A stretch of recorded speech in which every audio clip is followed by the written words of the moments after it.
सबसे पहला नियम एकादशी व्रत का सबसे पहला नियम है कि आप जिस दिन व्रत करो उसके एक दिन पहले भक्ति का संचार इस हृदय में कर लो।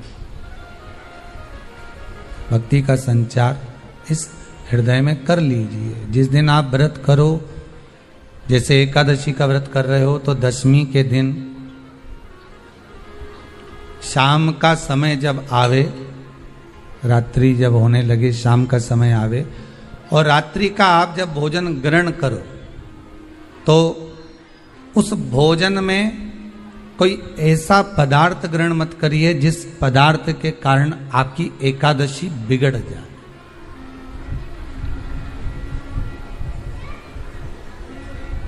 कोई बेकार भोजन हमें ग्रहण नहीं करना,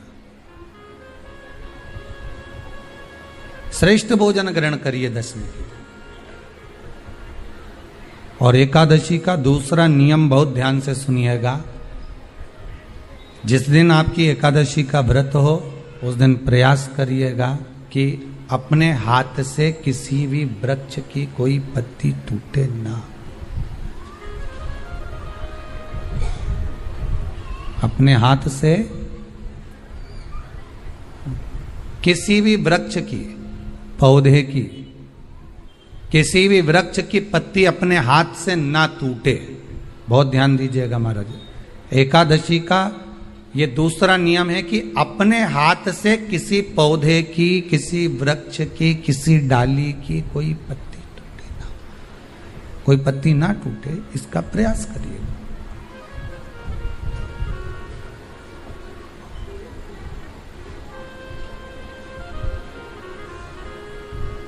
कितना सुंदर व्याख्यान कहा है, कितना सुंदर वर्णन है महाराज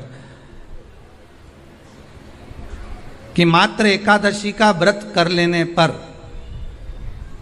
मात्र एकादशी का व्रत कर लेने पर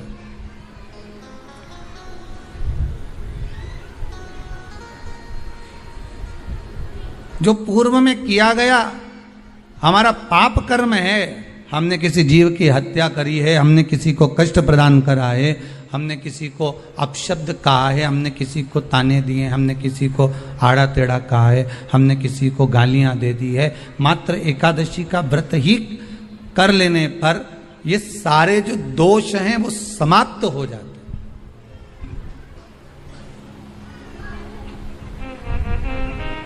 सारे दोष हमारे समाप्ति पर आ जाते हैं।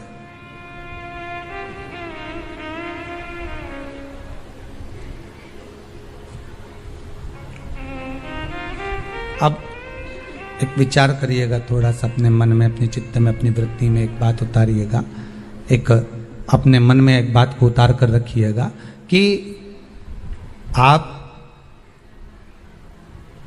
अपने पाप को, अपने पाप कर्म को जिस दिन छिन्न करने वाले हो, समाप्त करने वाले हो, अपने पाप को आप जिस दिन समाप्ति पर लेकर जा रहे हो तो उसके एक दिन पहले आपको प्रसन्नता होना चाहिए कि नहीं होना चाहिए कि कल मेरा पाप कटने वाला है, कल मेरा पाप समाप्त होने वाला है। जो मैंने पाप कर्म करा है वो समाप्त होगा, जो मैंने पाप कर्म करा है वो कल समाप्त हो जाएगा। तो एक दिन पहले आपके चेहरे पर प्रसन्नता हो कि ना हो?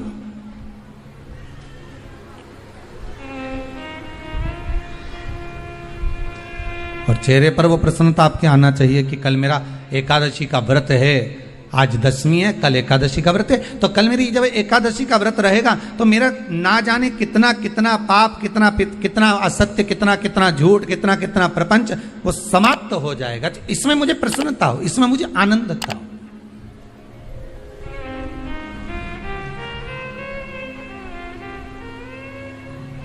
तो क्या कहा गया कि प्रयास करिएगा कि एकादशी के दिन कोई वृक्ष की, कोई डाली की, कोई कोपल की कोई पत्ती ना तोड़ी जाए। क्यों? तो कहा अगर उस पत्ती को हम तोड़ देते हैं, वृक्ष की पत्ती को या क्यारे में लगी हुई कोई डाली की पत्ती को हम तोड़ देते हैं तो एकादशी का पुण्य फल प्राप्त नहीं होता, एकादशी का कोई फल हमारे खाते में नहीं जाता, पुण्य फल प्राप्त। अब फिर भले तुम चाहे तुमने मोरदन खाया हो, चाहे तुमने फिर चिप्स खाई हो, चाहे तुमने फिर व्रत का कितना ही सामान खा गए हो और तुमने सोचा कि आज मेरी एकादशी है, तो फिर उसका कोई फल प्राप्त नहीं है, उसका कोई सुख प्राप्त नहीं है आपको, फिर उसका कोई आनंद प्राप्त नहीं है आपको, फिर उसमें कोई आनंद की अनुभूति आपको नहीं मिल रही है। कितनी एकादशी है? जम के बोलो। 26। जो भगवान विष्णु के पास जाकर निवेदन करी थी वो निर्जला थी, निर्जला। इसलिए सारी एकादशियों में निर्जला एकादशी की महत्वता शास्त्र प्रमाण करता है महाराज। पर हिंदू धर्म के 3 व्रत ऐसे बता दिए जिन व्रतों का पुण्य समाप्त नहीं हुआ।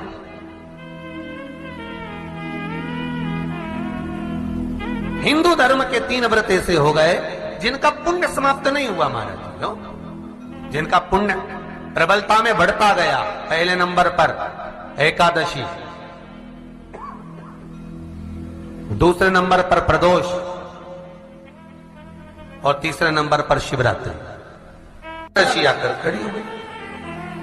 अब निर्जला के दिन शिव महापुराण की कथा कहती है, स्कंद पुराण कहती है कि आप वर्ष भर की एकादशी का क्रम भले ना करें, पर निर्जला एकादशी के दिन जो तुलसी हम ठाकुर जी को समर्पित करते हैं, वो तुलसी, ध्यान देना, वो तुलसी अगर मान लो आपके पास में रखी है,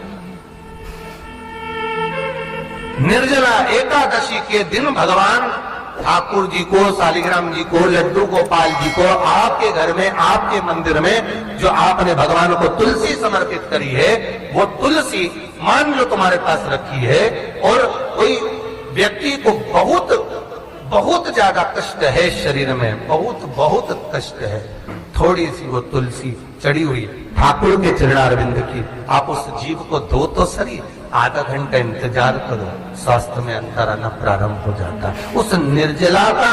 क्योंकि निर्जला ऐसी एकादशी है जिसने जगत में जाकर, देवताओं के पास जाकर निवेदन करा है जग कल्याण।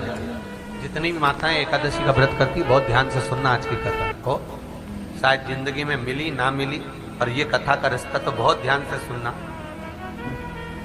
स्कंद पुराण यहां तक कहती है कि इस कथा के चरित्र को जो श्रवण कर लेता है उसको 26 एकादशी करना भी नहीं पड़ती। इस एकादशी की केवल ये कथा सुनकर ही वो तर जाता है।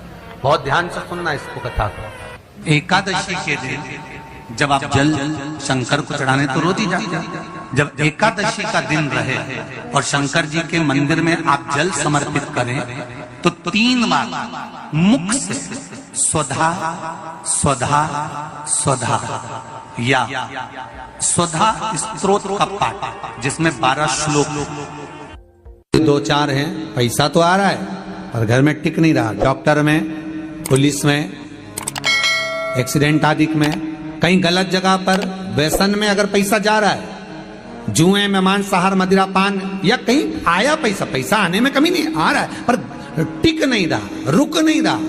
कोई मांगने आ गया, दे दिया, फिर वहां से अपने पास नहीं आ रहा, अपन कह रहे हैं भैया हमारा पैसा लौटा दो, नहीं आ रहा। तो महाराज शिव महापुराण की कथा कहती है एकादशी के दिन गंगा के जल में मात्र 7 बेलपत्री डालकर जो नंदीश्वर भगवान, अर्थात जो शंकर जी के शिवलिंग के सामने नंदी होता है, उस नंदी के चरण पर गंगा का जल चढ़ाकर बेलपत्री शिव पर समर्पित कर देता है, उसके घर में रुपया रुकना चालू हो जाता है। फिर वो गलत जगह पर नहीं जाता, गलत स्थान पर वो धन जाएगा ही नहीं।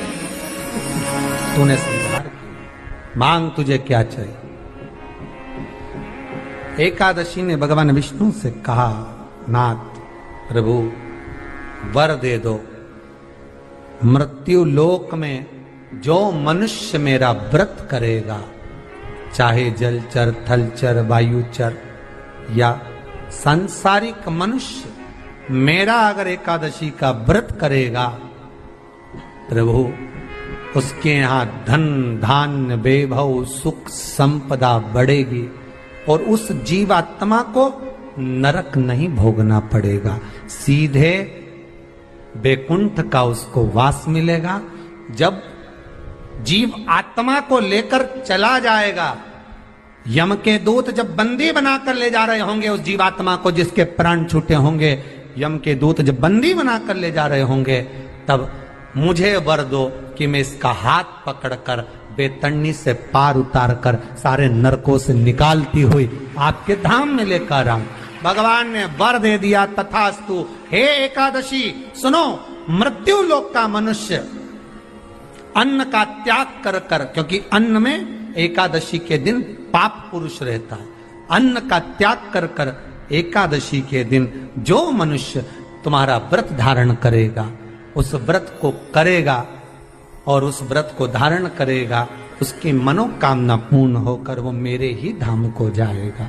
ये तो हुआ एकादशी के जन्म की कथा। एकादशी कई लोग इसको धन के लिए भी करते हैं, संपदा के लिए। संपदा के लिए अर्थात जिसका व्यापार नहीं चलता, जिसके घर में पैसा नहीं आता, या नौकरी नहीं लग रही, या सर्विस नहीं लग रही, आप अप्लाई कर रहे हो, जगह जगह जाकर इंटरव्यू भी दे रहे हो और पैसा नहीं आता, तो उसके लिए भी प्रयास किया जाता है। पर उसके लिए यहाँ पर जो धन के लिए करते हैं, उसके लिए विष्णुपदी के लिए करते हैं। मतलब जैसे गंगा के जल में तुलसी के 11 पत्ते डाले जाते हैं और उसको किसी भी नारायण के मंदिर में राम कृष्ण शिव शंकर नहीं, राम कृष्ण भगवान विष्णु दत्त आदि जितने नारायण के मंदिर हैं, उस मंदिर में किसी भी पात्र में, एक छोटे से पात्र में उसको भर कर रखी जाते हैं महाराज। उससे भी जॉब सर्विस नौकरी में सफलता प्राप्त हो जाती है। परंतु वो भी एकादशी को ही होता है। कुछ देर तक पात्र को रखा जाता है, फिर वही पात्र का जल किसी भी वृक्ष के नीचे डाल दिया जाता है, उससे भी नौकरी के लिए फायदा मिलता है। गंगा का जल कोई साधारण नहीं।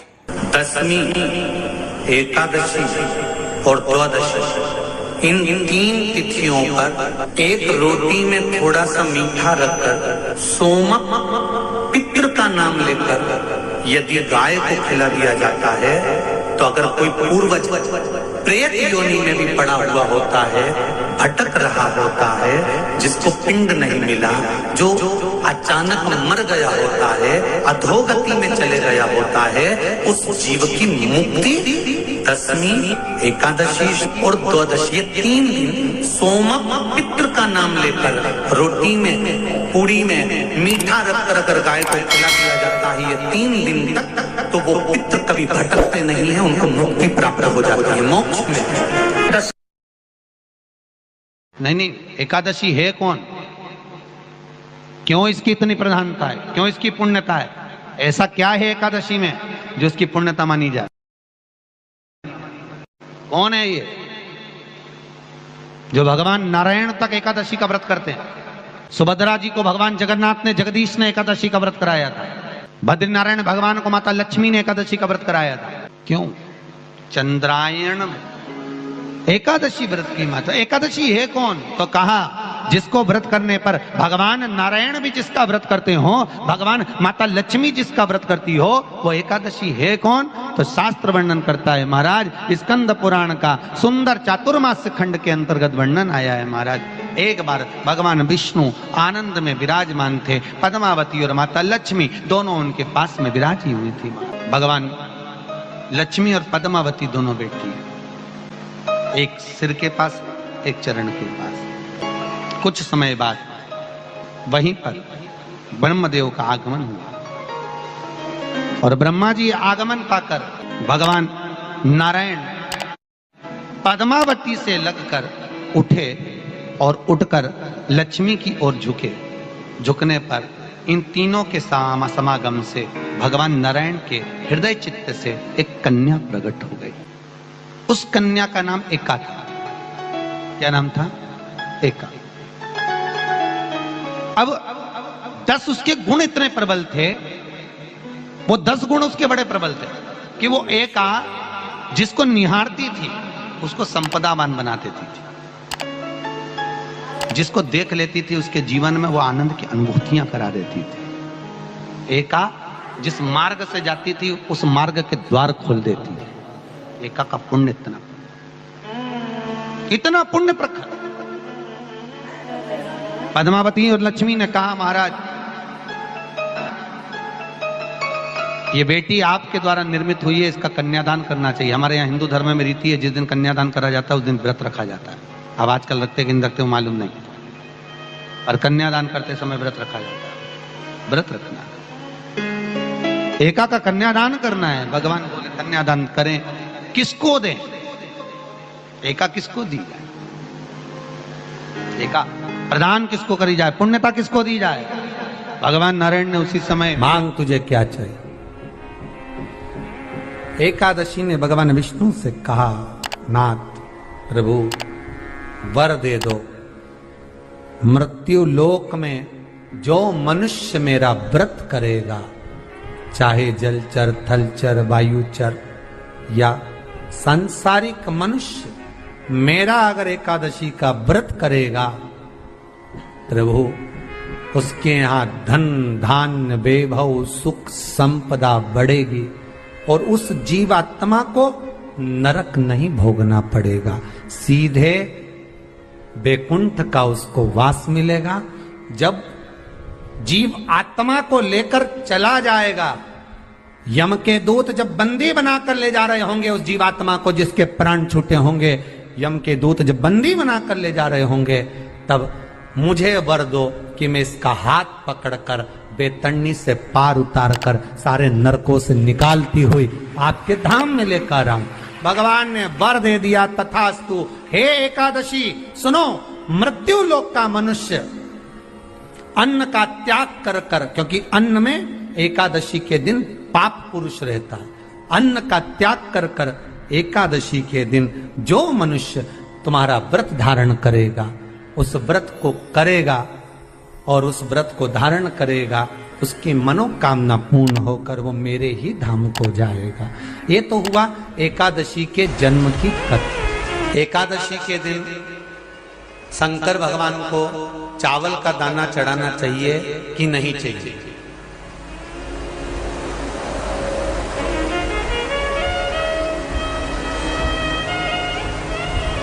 अब बोलो तेरा क्या होगा रे कालिया?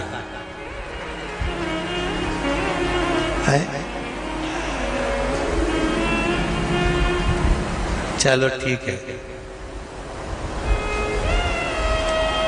बीमार व्यक्ति से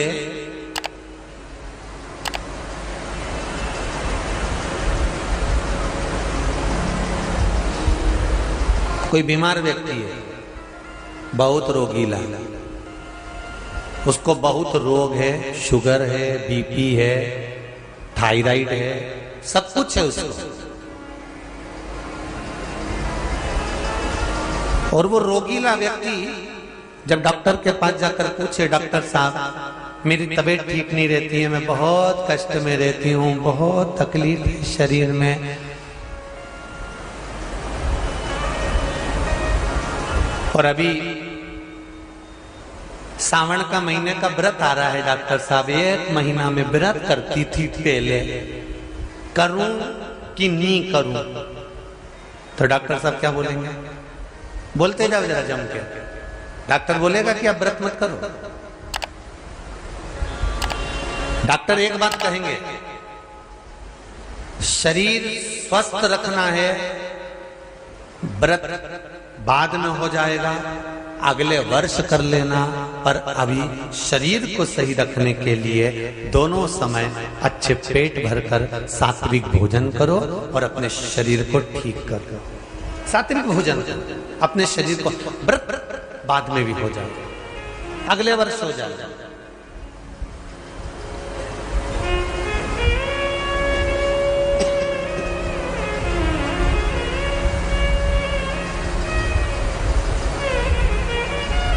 अभी तुम थोड़ा सवेरे 2 बिस्कुट ले लिया करो, सुबह नाश्ता ले लिया करो, भोजन ले लिया करो, फिर दोपहर में कुछ हल्का फुल्का लेकर थोड़ी थोड़ी देर में खाते रहना चाहिए हो।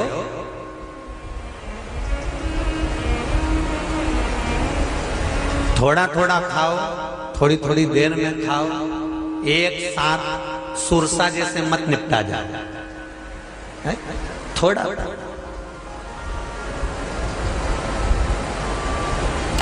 ज्यादा खाओगे और ज्यादा कमाओगे तो दूसरों को कष्ट नहीं होगा, कष्ट खुद को होगा। ज्यादा खाओगे अपाच्य हो जाएगा, रात की नींद उड़ जाएगी, शरीर में अच्छा नहीं लगेगा। ज्यादा कमाओगे, रात की नींद उड़ जाएगी, दुनिया की दृष्टि तुम पर पड़ जाएगी और तुम्हारी रातों की नींद चली जाएगी। कमाओ भी उतना जितना खर्च कर सको और खाओ भी उतना जितना पचा सको। अति सर्वस्व वर्जक। डॉक्टर कहेंगे अभी ये तुम्हारा व्रत जो है ना अगले साल कर लेना, इस साल मत करिए, इस साल तो आराम से भोजन वोजन करो तुम लोग, बढ़िया प्रेम से खाओ पियो। तो उसी तरह किसी ने पूछा कि चावल का दाना एकादशी पर भगवान शंकर को चढ़ा सकते हैं? चावल का दाना शंकर जी को चढ़ाते क्यों है, पहले तो वो समझ लें। बेलपत्री का तो महत्व आपको बार बार बताया कि बेलपत्री शिव जी को क्यों चढ़ाई जाती है, कहीं रोग के लिए, कहीं बीमारी के लिए, कहीं किस कार्य के लिए, कहीं कोई कार्य के लिए, कहीं कोई कार्य के लिए। चावल का दाना अगर हम शंकर भगवान को चढ़ा रहे हैं तो क्यों चढ़ा रहे हैं, उसका कारण क्या है? चावल का दाना शिव को चढ़ाने का केवल एक कारण रहता है कि चावल को अक्षत कहते हैं।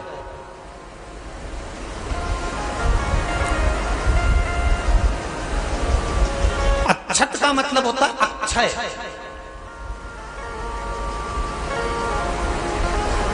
अभी हमारे यहां एक तिथि आने वाली है, अक्षय तृतीया। उसका मतलब क्या होता है? अक्षय, जिसका कभी क्षय ना हो।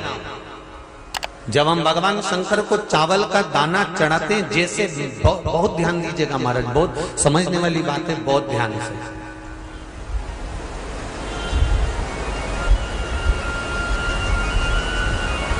चावल का दाना हमारे मस्तक पर तिलक करने के बाद पंडित जी क्यों लगाते हैं कि भगवान जैसा समय आज चल रहा है, आप पूजन कर रहे हो, पाठ कर रहे हो, दान कर रहे हो, पुण्य कर रहे हो, सत्कर्म कर रहे हो, भजन कर रहे हो, मेरा देव अधिदेव महादेव, मेरा नारायण, मेरा सत्यनारायण भगवान, मेरा राम जी, मेरा विष्णु जी, मेरा भागवत मैया, मेरी रामायण मैया।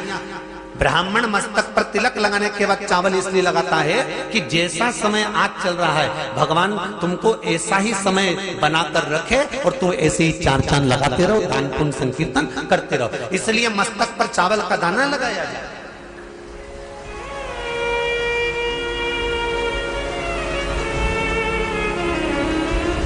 कोई मर जाता है,